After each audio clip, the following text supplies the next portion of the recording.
সুপ্রিয় শিক্ষার্থী বন্ধুরা, এবারে আমরা আলোচনা করব অর্থের সময় মূল্য বা টাইম ভ্যালু অফ মানি নিয়ে। সাধারণত সময়ের সাথে সাথে অর্থের মূল্যের যে পরিবর্তনটা হয় সেটাকেই বলা হয় অর্থের সময় মূল্য। ফর এক্সাম্পল, আজকে আমি যদি এই কলমটা ৫ টাকা দিয়ে কিনতে পারি, আজ থেকে ৫ বছর বা ১০ বছর পরে যদি এই কলমটাই আমি কিনতে চাই, তাহলে কিন্তু অবশ্যই আমাকে অতিরিক্ত আরও বেশি কিছু টাকা খরচ করতে হবে।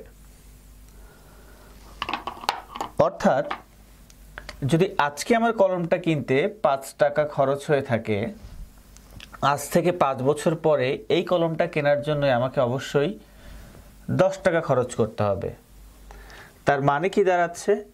সময়ের সাথে সাথে ৫ বছর পরে আমার অর্থের মূল্যেরও পরিবর্তন হচ্ছে। এটাই হচ্ছে অর্থের সময় মূল্য। অর্থের সময় মূল্য থেকে আমরা আরও একটা জিনিস বুঝতে পারি যে আজকে বা বর্তমানে আমার যে পারচেজিং পাওয়ার বা ক্রয় ক্ষমতা, সময় যখন পরিবর্তন হয়, দ্যাট মিনস আজ থেকে ৫ বছর পরে আমার ক্রয় ক্ষমতা কিন্তু আগের চাইতে কমে আসে। অর্থাৎ আজকে একটা কলম কেনার জন্য আমাকে খরচ করতে হচ্ছে ৫ টাকা, কিন্তু আজ থেকে ৫ বছর পরে ওই কলমটাই আমাকে কেনার জন্য খরচ করতে হচ্ছে ১০ টাকা। দ্যাট মিনস আজকে কিন্তু আমি ১০ টাকায় খরচ করলে ২টা কলম পাচ্ছি, কিন্তু আজ থেকে ৫ বছর পরে ১০ টাকা খরচ করে আমি একটা কলম পাবো। এতেই বোঝানো হচ্ছে যে সময়ের সাথে সাথে অর্থের মূল্যের পরিবর্তন হয় এবং সময় যতই বৃদ্ধি পায়, ডে বাই ডে আমার ক্রয় ক্ষমতাটা কি হয়? কমে আসে। এবারে আমরা দেখব অর্থের সময় মূল্য নির্ধারক উপাদানসমূহ। খুবই গুরুত্বপূর্ণ টপিক। প্রথমেই বলা হচ্ছে সুদের হার, বাট্টার হার। নর্মাল সেন্সে আমরা খেয়াল করব যে সুদের হারের সাথে আমি প্রেজেন্ট ভ্যালু উল্লেখ করেছি, ফিউচার ভ্যালু উল্লেখ করেছি। আমরা একটু কমন সেন্স অ্যাপ্লাই করি তো, যে সুদের হারের সাথে আসলে কার সম্পর্ক? প্রেজেন্ট ভ্যালুর সম্পর্ক না ফিউচার ভ্যালুর সম্পর্ক? এক্স্যাক্টলি ফিউচার ভ্যালুর সম্পর্ক। আমি জাস্ট এই জিনিসটা রেখেছি জাস্ট আমাদের কমন সেন্সটা চেক করার জন্য। দ্যাট মিনস সুদের হারের সাথে কখনোই প্রেজেন্ট ভ্যালুর কনসেপ্টটা আসবে না। আচ্ছা, এবার আমরা দেখব যে সুদের হারের সাথে ফিউচার ভ্যালুর সম্পর্কটা কি পজিটিভ না নেগেটিভ। আমরা কিছু এক্সাম্পল দিই। ফর এক্সাম্পল, ১০০ টাকা। ১০০ টাকার উপর যদি আমি 10% সুদ ধরি, তাহলে আমার আসে কত? 10% করলে ১০ টাকা আর যোগ হয়ে ১১০ টাকা। সুদের হার যদি আমি বাড়াই, ১০০ টাকার উপর যদি আমি 20% সুদ ধরি, তাহলে আসে কত? ১২০ টাকা। দ্যাট মিনস আমরা কি খেয়াল করছি? যখন সুদের হার কম, আমার ফিউচার ভ্যালু কম। সুদের হার বাড়ছে, ফিউচার ভ্যালু বাড়ছে। তাহলে আমরা বলতে পারি সুদের হার প্লাস ফিউচার ভ্যালু প্লাস, সুদের হার minus future value minus. That means সুদের হারের সাথে ফিউচার ভ্যালু কোন ধরনের রিলেশন? একটা পজিটিভ রিলেশন বা ধনাত্মক সম্পর্ক। ২ নম্বরে আসি, সরি ১ নম্বরের সেকেন্ড পয়েন্টটা, যে বাট্টার হার। এখানে আমরা খেয়াল করব বাট্টার হারের সাথে প্রেজেন্ট ভ্যালুর সম্পর্ক নাকি ফিউচার ভ্যালুর সম্পর্ক। বাট্টার হারের সাথে সবসময় প্রেজেন্ট ভ্যালুর সম্পর্ক, বাট্টার হারের সাথে ফিউচার ভ্যালুর কোনো সম্পর্ক নেই। কেন নেই? কারণ বলি, আমরা কি জানি present value day by day কমতে থাকে। আর বাট্টা মানে কি? ডিসকাউন্ট বা কম। এজন্যই বলা হচ্ছে কমের সাথে কমের রিলেশন। মানে বাট্টার হার যেহেতু বাট্টা দিয়ে যেহেতু কম বোঝানো হয়, ডিসকাউন্ট বোঝানো হয়, মূল টাকা থেকে কম বোঝানো হয়, আর প্রেজেন্ট ভ্যালু তো আমাদের ডে বাই ডে কমতে থাকে, এজন্যই বলা হচ্ছে কমের সাথে কমের সম্পর্ক। বাট্টার হারের সাথে সবসময় প্রেজেন্ট ভ্যালুর সম্পর্ক। আর সুদের হার, সুদ মানেই তো কি? বৃদ্ধি। সুদটা সবসময় যোগ হয়, ফিউচার ভ্যালু সবসময় বৃদ্ধিই পায়। এজন্যই বলা হচ্ছে যে বেশির সাথে বেশি রিলেশন। দ্যাট মিনস ফিউচার ভ্যালুর সাথে আমাদের সুদের হারের সম্পর্ক থাকবে, আর বাট্টার হারের সাথে প্রেজেন্ট ভ্যালুর সম্পর্ক থাকবে। ওকে, এবার আমরা দেখি বাট্টার হারের সাথে আমাদের প্রেজেন্ট ভ্যালুর সম্পর্কটা কি। বাট্টার হারের সাথে প্রেজেন্ট ভ্যালুর সম্পর্ক যদি আমরা বুঝতে চাই, তাহলে আমরা সেম এক্সাম্পলটাই ফলো করি। যদি আমি 100 টাকার উপর 10% বারটা করি, তার মানে 10%-এ 10 টাকা আসবে, 100 থেকে 10 মাইনাস করলে 90। আর যদি 20% বারটা করি, তার মানে 100 থেকে 20 মাইনাস করলে 80। তাহলে খেয়াল করি বন্ধুরা, কি হলো, বারটার হার কম কিন্তু প্রেজেন্ট ভ্যালু বেশি, বারটার হার বাড়ছে প্রেজেন্ট ভ্যালু কমছে। এই জন্যই বলা হচ্ছে যে যখন বারটার হার প্লাস হবে প্রেজেন্ট ভ্যালু মাইনাস হবে, বারটার হার মাইনাস হবে প্রেজেন্ট ভ্যালু প্লাস হবে। দ্যাট মিনস বারটার হারের সাথে আমাদের প্রেজেন্ট ভ্যালুর কোন ধরনের relationship? Obviously negative relationship. So এই পাশটাই হচ্ছে আমাদের পজিটিভ রিলেশনশিপ আর এই পাশটাই হচ্ছে আমাদের নেগেটিভ রিলেশনশিপ। ওকে, নাম্বার 1 কমপ্লিট। নাম্বার 2 সময়। সময়ের ক্ষেত্রে আমরা খেয়াল করব যে সময়ের সাথে আমাদের প্রেজেন্ট ভ্যালু বা ফিউচার ভ্যালুর কি সম্পর্ক। আমরা সহজভাবে জানি যে সময় বাড়লে ফিউচার ভ্যালু বাড়ে, সময় কমলে ফিউচার ভ্যালু কমে। আর প্রেজেন্ট ভ্যালুর ক্ষেত্রে সময় কমলে সময় কমলে প্রেজেন্ট ভ্যালু বাড়ে আর সময় বাড়লে প্রেজেন্ট ভ্যালু কমে। আসি আমরা একটা এক্সাম্পল দেখি।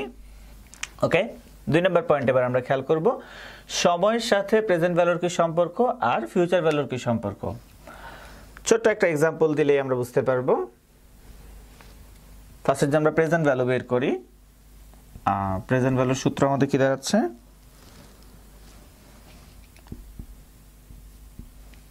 Future value divided by 1 plus i to the power n। আচ্ছা, এটার জন্য আমাদের রিকোয়ার্ড ডাটাগুলো কি হবে? ধরলাম আমার ফিউচার ভ্যালু হচ্ছে 1000,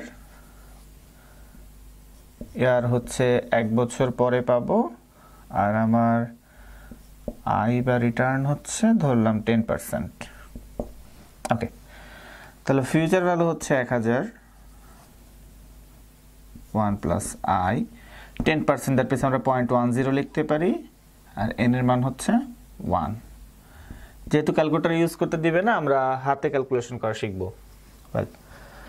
দেন হচ্ছে 1000 উপরে যোগ করলে কত হয়? 1.10, আর পাওয়ার 1 আর সেম একই কথা। 1000 1.10 কে ভাঙালে উপরে হয় 110 আর নিচে হয় 100। দেন হচ্ছে 1000, এই নিচের 100টা উপরে চলে আসবে, আলটিমেটলি দেওয়া হচ্ছে 110। একটা শূন্য কেটে দেই, তাহলে আমাদের থাকে হচ্ছে উপরে থাকে হচ্ছে 10,000 ডিভাইডেড বাই 11। যদি আমরা ভাগ করি তাহলে আমাদের রেজাল্ট আসবে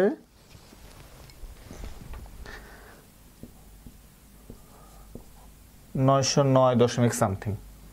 যদি 10,000-কে 11 দিয়ে ভাগ করি, তার মানে হচ্ছে যদি আমরা এই প্রেজেন্ট ভ্যালুটাকে যদি আমরা 1 বছর ধরে করি, আমাদের রেজাল্ট আসবে এটা, ঠিক আছে। আর যদি এইটাকে আমরা 2 বছর ধরি, রেস্ট অফ অল সব ডাটা যদি ঠিক থাকে 2 বছর ধরি, তাহলে কিন্তু আমাদের রেজাল্টটা চেঞ্জ হয়ে যাবে। তখন আমাদের রেজাল্ট আসবে হচ্ছে 826। তার মানে কি দাঁড়াচ্ছে? যখন ইয়ার 1 যখন ছিল তখন আমার প্রেজেন্ট ভ্যালু এসেছে, ইয়ার 1-এ আমার প্রেজেন্ট ভ্যালু এসেছে, ইয়ার 1-এ আমার প্রেজেন্ট ভ্যালু এসেছিল হচ্ছে 909, আর ইয়ার 2-তে আমার প্রেজেন্ট ভ্যালু আসছে 826। তাহলে আমরা ইজিলি খেয়াল করতে পারছি যে আমাদের সময়ের সাথে প্রেজেন্ট ভ্যালুর অ্যাকচুয়ালি নেগেটিভ রিলেশন, কারণ যখন সময় কম তখন প্রেজেন্ট ভ্যালু বেশি, আর যখন সময় বেশি তখন present value com. That means যদি সময় বাড়ে আমার প্রেজেন্ট ভ্যালু কমে, সময়ের সাথে আমার প্রেজেন্ট ভ্যালুর নেগেটিভ রিলেশনশিপ। ওকে, আমরা ফিউচার ভ্যালুর সেম একটা এক্সাম্পল দেখব। ফার্স্টে আমরা ফিউচার ভ্যালুর সূত্রটা লিখব। ফিউচার ভ্যালুর সূত্রটা হচ্ছে present value into 1 plus I two the power n। তাহলে আমাদের রিকোয়ার্ড ডাটা, তাহলে আমাদের এখানে প্রেজেন্ট ভ্যালু ধরে নিলাম 1000, ইয়ার 1 ইয়ার, ইন্টারেস্ট 10%। ওকে, মান বসাই 1000 ইন্টু 1 প্লাস 10%, 0.10, 1 বছর। 1000 ইন্টু এটা কি হয় 1.10, আর যেহেতু টু দি পাওয়ার 1 আর এটা লেখা সেম 1000 ইন্টু, তাহলে উপরে হবে 110 যদি ভগ্নাংশ করি, আর নিচে হবে 100।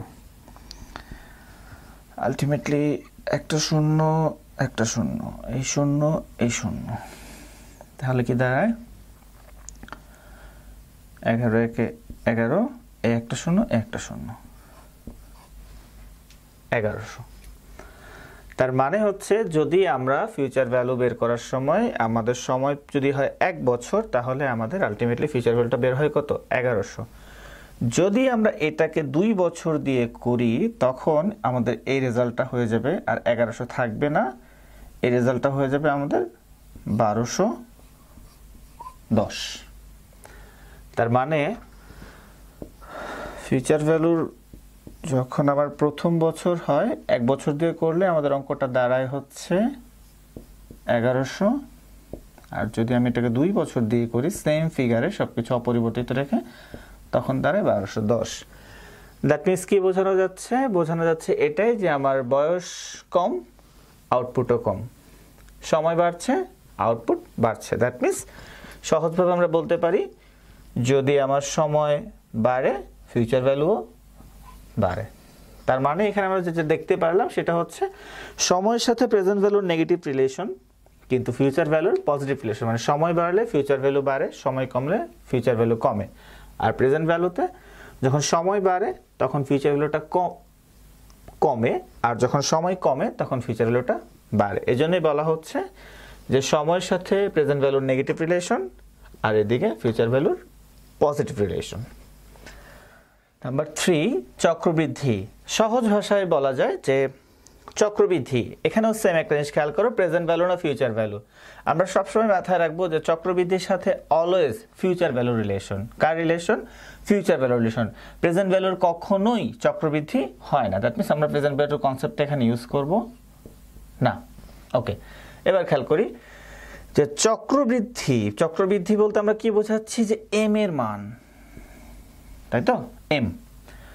সিম্পলি মাথায় রাখবো আমরা যে এম এর মান যদি বাড়ে ফিউচার ভ্যালু বাড়বে, এম এর মান যদি কমে ফিউচার ভ্যালু কমবে। তোমরা একটা পারফেক্ট এক্সাম্পল দেখতে পারবে ঠিক তখনই যখন এম এর মান 1 ধরে আমরা একবার চক্রবৃদ্ধি বের করব, আর এই এম এর মান 2 ধরে যখন আমরা আরেকবার চক্রবৃদ্ধি বের করব। এম এর মান 1 ধরলে আমার যে রেজাল্টটা আসবে, এম এর মান 2 ধরলে আমার রেজাল্টটা তার চেয়ে বেশি আসবে। এই জন্যই সবসময় বলা হয় যে চক্রবৃদ্ধির সাথে ফিউচার ভ্যালুর পজিটিভ রিলেশনশিপ। চক্রবৃদ্ধি বা এম এর মান বাড়লে ফিউচার ভ্যালু বাড়ে, এম এর মান কমলে ফিউচার ভ্যালু কমে। নাম্বার 4, মুদ্রাস্ফীতির হার। মুদ্রাস্ফীতির হার বলতে বোঝানো হচ্ছে যে আমাদের হচ্ছে যখন ক্রয় ক্ষমতা আগের তুলনায় কি হবে? কমে আসবে। যখন ক্রয় ক্ষমতা আগের তুলনায় কমে আসবে, দ্যাট মিনস যখন আমার ক্রয় ক্ষমতা কমে আসবে তখন আমার অর্থের সময় মূল্যে অবশ্যই তারতম্য ঘটবে। নাম্বার 5, সুদের হারের প্রকৃতি। সুদের হার অনেক ধরনের আছে, তবে এখানে সুদের হারের প্রকৃতি বলতে যেটা বোঝানো হচ্ছে যে যেমন ধরি সরল সুদ, চক্রবৃদ্ধি সুদ। সরল সুদ, চক্রবৃদ্ধি সুদ দুইটাই কিন্তু সুদের হারের প্রকৃতি, কিন্তু আসলে আমরা যখন সরল সুদ ফলো করব তখন এক ধরনের সুদ আসবে, আর যখন চক্রবৃদ্ধি সুদ ফলো করব তখন আরেক ধরনের সুদ আসবে। আমরা ছোট্ট একটা এক্সাম্পল দিয়ে ক্লিয়ার করি। ফর এক্সাম্পল, আমার প্রিন্সিপাল হচ্ছে 1000 টাকা, ইন্টারেস্ট হচ্ছে 10%, আর এন বা সময় হচ্ছে 3 বছর। যদি এটাকে আমরা সরল সুদ দিয়ে করি, সিম্পল ইন্টারেস্টে করি, সিম্পল ইন্টারেস্ট সূত্র কি? পি এন আর।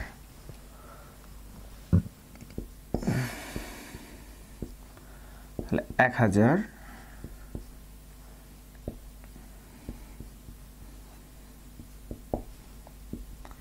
3000 এর 10%,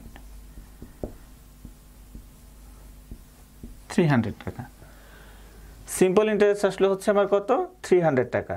আর এই সেম ফিগারে যদি আমি কম্পাউন্ড ইন্টারেস্ট বের করি তখন জিনিসটা কি দাঁড়ায় আমরা দেখি, সিআই। আচ্ছা, এখানে একটা জিনিস আমরা বলে নেই যে সরল সুদ হচ্ছে কিসের উপর সুদ? আসলের উপর সুদ। আর চক্রবৃদ্ধি সুদ হচ্ছে সুদ আসলের উপর সুদ। এই জিনিসটা মাথায় রাখলে ক্লিয়ার হয়ে যাচ্ছে। সরল সুদ হচ্ছে আসলের উপর সুদ, আর চক্রবৃদ্ধি সুদ হচ্ছে সুদ আসলের উপর সুদ। ওকে, তাহলে চক্রবৃদ্ধি সুদ অনুসারে যদি ইয়ার 1 আমরা চিন্তা করি, 1000 ইন্টু 10% ইন্টু আমাদের সময় হচ্ছে 1 বছর। 1000-এর 10% 100 টাকা, আলটিমেটলি গুণ করলে 100। ইয়ার 2 কি বলেছিলাম, সরল সুদ হচ্ছে আসলের উপর সুদ, আর চক্রবৃদ্ধি সুদ হচ্ছে সুদ আসলের উপর সুদ, তাই তো? তাহলে এই হচ্ছে আমার সুদ, এই হচ্ছে আমার আসল, তাহলে এই দুইয়ে মিলে সুদ আসল। তাহলে সুদ আসল কত দ্বারা? 1000 যোগ 100, 1100 ইন্টু 10% ইন্টু